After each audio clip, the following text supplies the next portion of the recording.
Nalambat sa operasyon ng pulisya sa Nabua, Camarines Sur ang isa sa mga most wanted ng bayan na nahaharap sa 13 counts ng kasong child abuse and exploitation.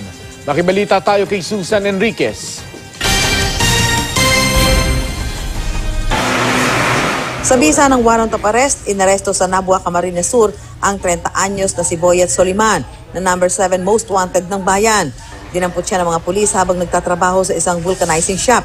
Nahaharap si Soliman sa 13 counts ng kasong child abuse and exploitation matapos umanong molestyahin ang isang dalagitang 15 anyos. Nadaanan nila sa isang vulcanizing shop. Then, hinintuan ng ating kapulisan at na-confirm nga na siya si Michael Soliman. So, agad sinerve sa kanya yung alias warrant and na-arrested natin. Depensa naman ng suspect, hindi raw siya ang tunay na nang molestya sa dalagita.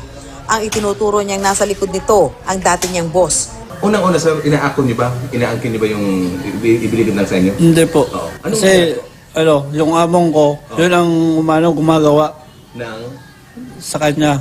Among mo? Oo. Okay. Tapos ako, nagpapainante ako. Wala akong ginagawa dyan. Handa raw siyang harapin ang kaso para patunayan na inosente siya. Wala pang pahayag ang dating amo ng suspect. Pinayagan naman siya magpiyansa ng korte sa halagang 180,000 pesos sa bawat count ng kaso o abot sa kabuuang 2,300,000 piso. Susan Enriquez, GMA News.